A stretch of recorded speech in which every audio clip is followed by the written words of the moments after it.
문 대통령은 시정연설에서 일자리 추경안의 중요성을 강조했습니다. 국민의 삶이 고단한 근본 원인은 바로 일자리입니다. 한국당은 인사 문제가 풀리지 않으면 사실상 모든 국회 일정을 보이콧하기로 당론을 국민의당과 모았습니다. 바른정당도 현재로선 협조할 의사가 없음을 분명히 했습니다.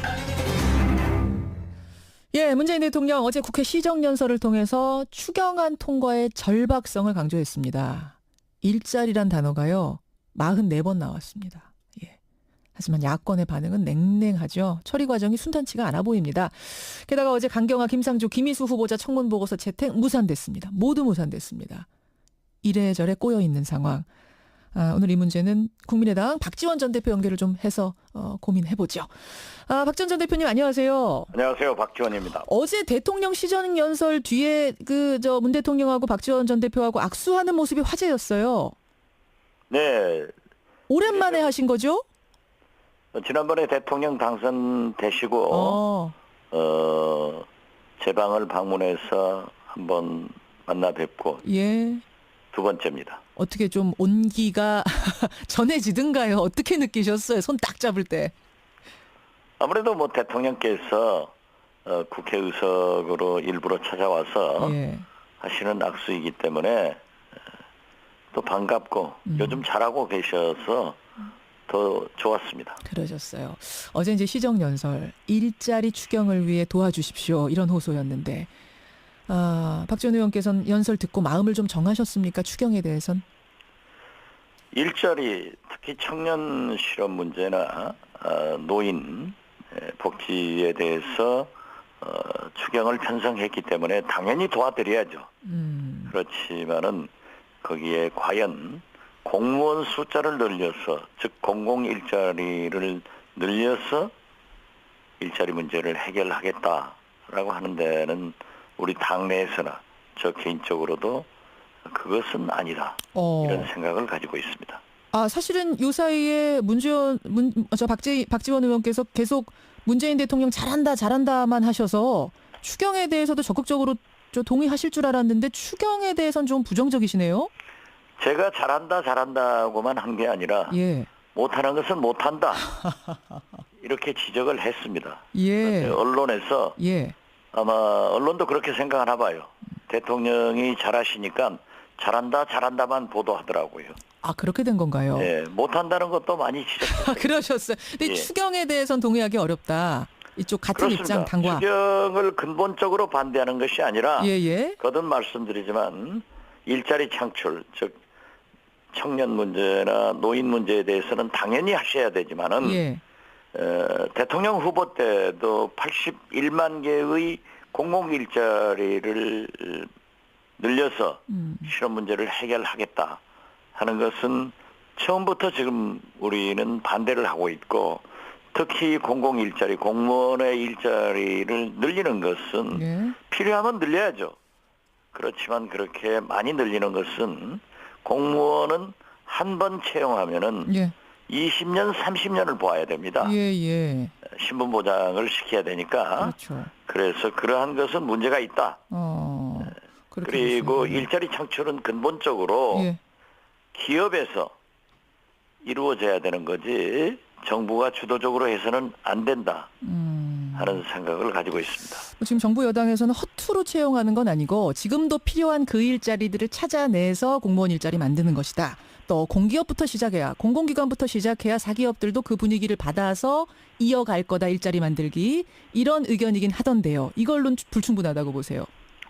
저는 IMF 외환위기 때 기업을 또 정부를 구조조정할 때도 그런 얘기를 했습니다. 예. 구조조정이라고 하는 것은 무조건 잘라내는 구조조정도 있지만은 부족한 것을 채워주는 구조조정도 있거든요. 그래서 당연히 소방직이나 이러한 공무원은 늘릴 필요성이 있으면 늘려야 됩니다. 예. 그렇기 때문에 그렇게 흑백 논리로 공무원은 안 된다. 이런 것은 아니고, 그건 아니고. 늘릴 수 있는 곳은 늘려야 되지만은 예. 또 줄여야 될 곳이 있으면 줄여서 근본적으로 작은 정부를 지향해야 된다. 그런 이런 말씀. 얘기를 하는 겁니다. 그러니까 지금 81만 개 이렇게 뭐 숫자를 박아놓고선 자기적으로 가지 말아라 뭐 이런 말씀. 조금 더 효율적으로 계산을 따져보자 차근차근하게 이런 말씀이세요. 지금 지방에 기초단체를 가면은 인구는 3만 명 내외인데 예. 공무원 숫자는 1,000명, 2,000명으로 늘어나고 있어요. 예. 물론 사회복지사 같은 것을 채용하는 것은 바람직하지만은 그러한 문제를 근본적으로 가지고 있다 이런 얘기입니다.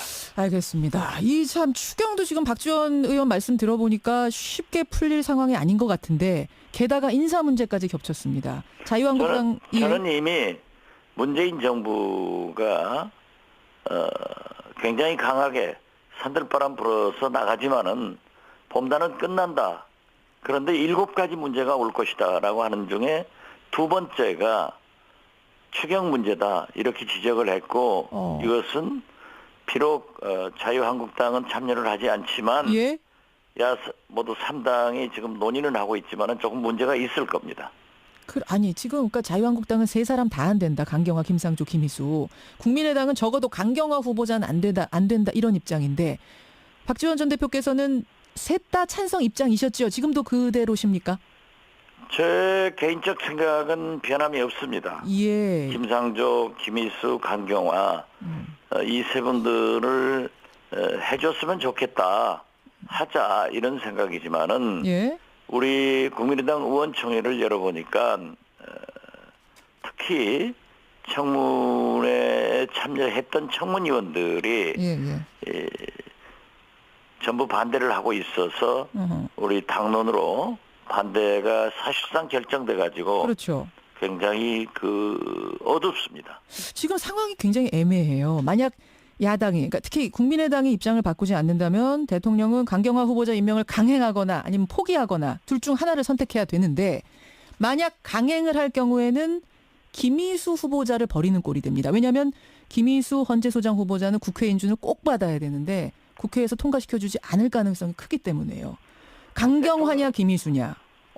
어떻게 해야 된다고 보세요? 어떻게 하시겠어요? 만약 박지원 전 대표가 지금 대통령 입장이시라면. 제가 하고 싶은 말씀을 우리 김현정 앵커가 해주니까 대단히 전략적으로도 정리를 잘해줘서 감사합니다. 이 예측이 맞습니까 지금? 제 예, 예측이? 맞습니다. 맞아요. 예. 예, 아주 정확하게 맞는데요. 예.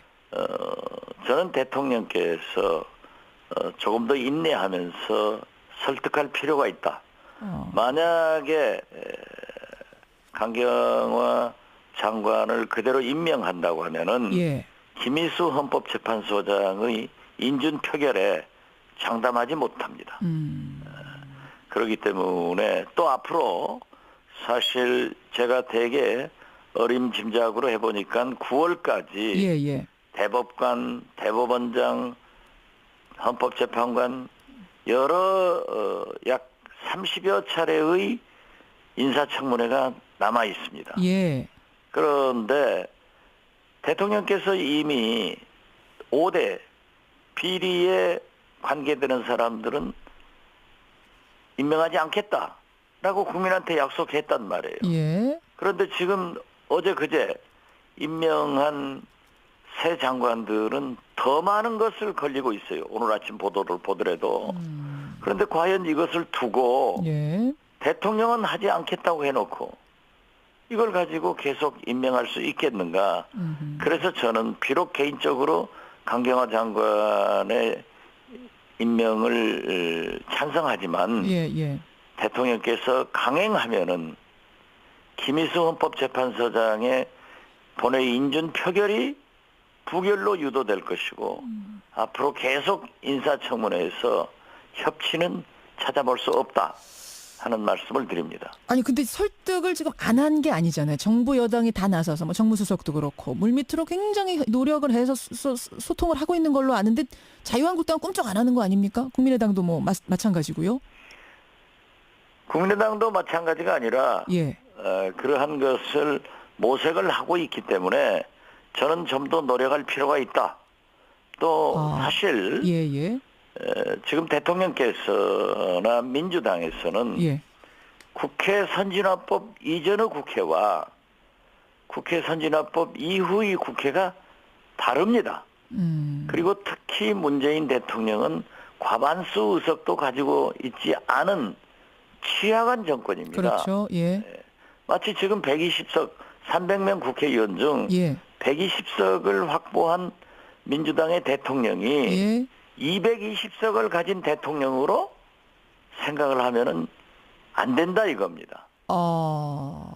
그러면은 박지원 전 대표님, 제가 정리를 다시 한번 해보자면 강경화, 물론 지금 이제 개인적으로는 세 사람 다 좀 했으면 좋겠다라는 의견 가지고 계시지만 야당이 이렇게 반대하는 상황에서 강경화 후보자 강행은 말리시는 거예요. 그렇습니다. 설득할 때까지 최대한 설득해라 이 말씀이세요? 그렇죠. 냉각기도 좀 갖고 예. 더 설득을 하면은 예.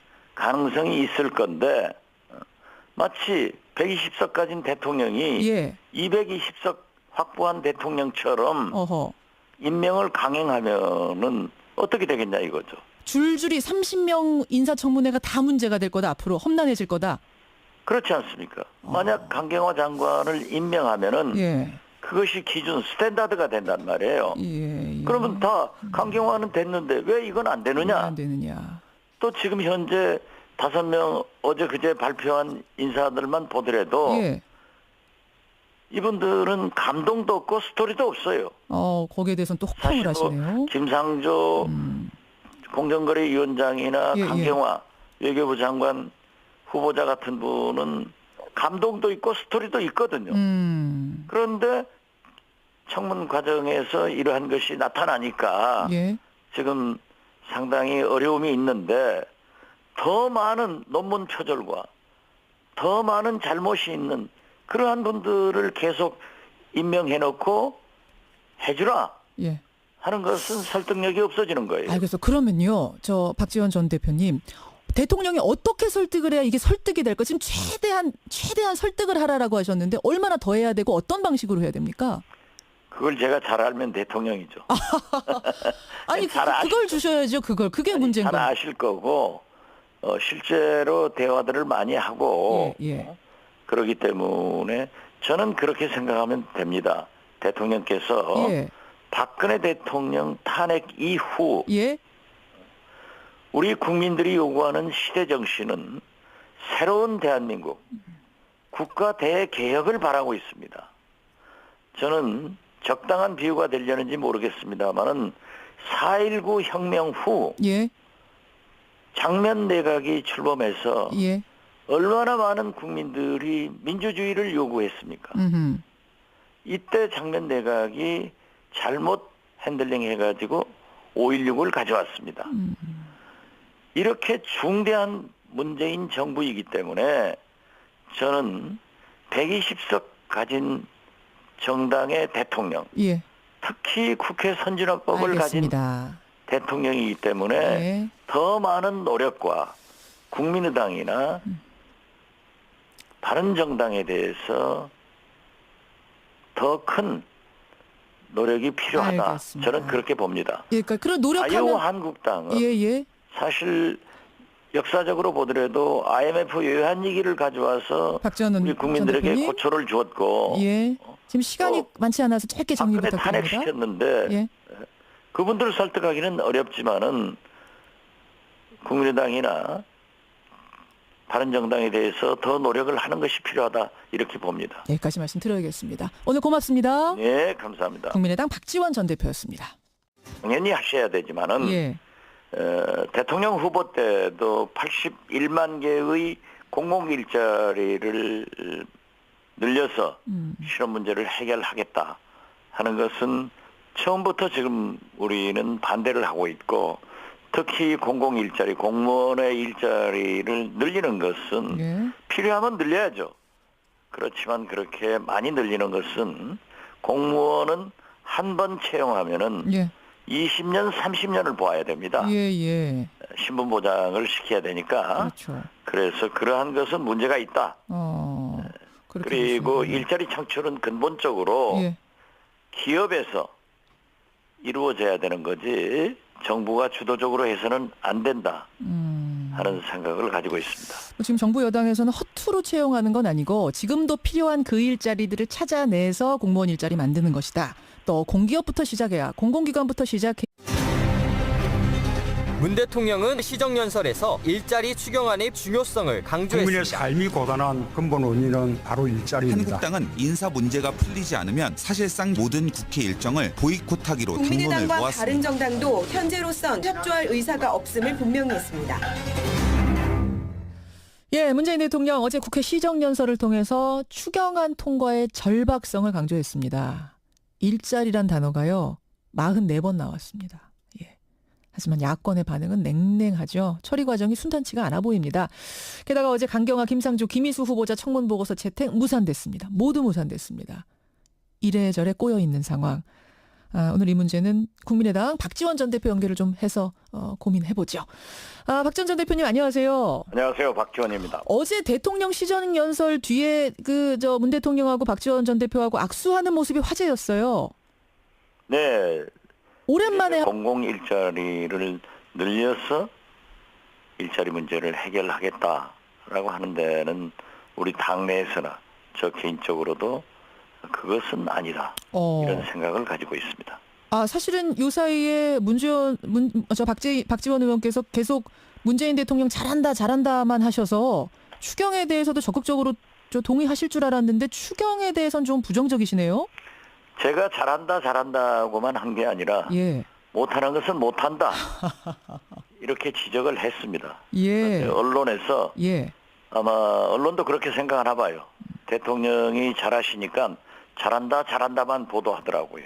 그렇게 된 건가요? 예, 못한다는 것도 많이 지적했어요. 그러셨어요. 근데 예. 추경에 대해서는 동의하기 어렵다. 이쪽 같은 그렇습니다. 입장 당과. 추경을 근본적으로 반대하는 것이 아니라 예. 거듭 말씀드리지만 일자리 창출, 즉 청년 문제나 노인 문제에 대해서는 하신 거죠? 지난번에 대통령 당선되시고 제 방을 방문해서 한번 만나 뵙고 예. 두 번째입니다. 어떻게 좀 온기가 전해지든가요? 어떻게 느끼셨어요? 손 딱 잡을 때.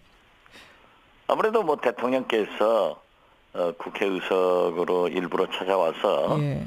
하시는 악수이기 때문에 또 반갑고 요즘 잘하고 계셔서 더 좋았습니다. 그러셨어요. 어제 이제 시정연설 일자리 추경을 위해 도와주십시오 이런 호소였는데 박지원 의원께서는 연설 듣고 마음을 좀 정하셨습니까? 추경에 대해선? 일자리 특히 청년 실업 문제나 노인 복지에 대해서 추경을 편성했기 때문에 당연히 도와드려야죠. 그렇지만은 거기에 과연 공무원 숫자를 늘려서 즉 그래야 사기업들도 그 분위기를 받아서 이어갈 거다 일자리 만들기 이런 의견이긴 하던데요. 이걸로는 불충분하다고 보세요. 저는 IMF 외환위기 때 기업을 또 정부를 구조조정할 때도 그런 얘기를 했습니다. 예. 구조조정이라고 하는 것은 무조건 잘라내는 구조조정도 있지만은 부족한 것을 채워주는 구조조정도 있거든요. 그래서 당연히 소방직이나 이러한 공무원은 늘릴 필요성이 있으면 늘려야 됩니다. 예. 그렇기 때문에 그렇게 흑백 논리로 공무원은 안 된다. 이런 것은 아니고 늘릴 수 있는 것은 늘려야 되지만은 예? 또 줄여야 될 것이 있으면 줄여서 근본적으로 작은 정부를 지향해야 된다. 그런 이런 말씀. 얘기를 하는 겁니다. 지금 81만 개 이렇게 숫자를 박아놓고선 자기적으로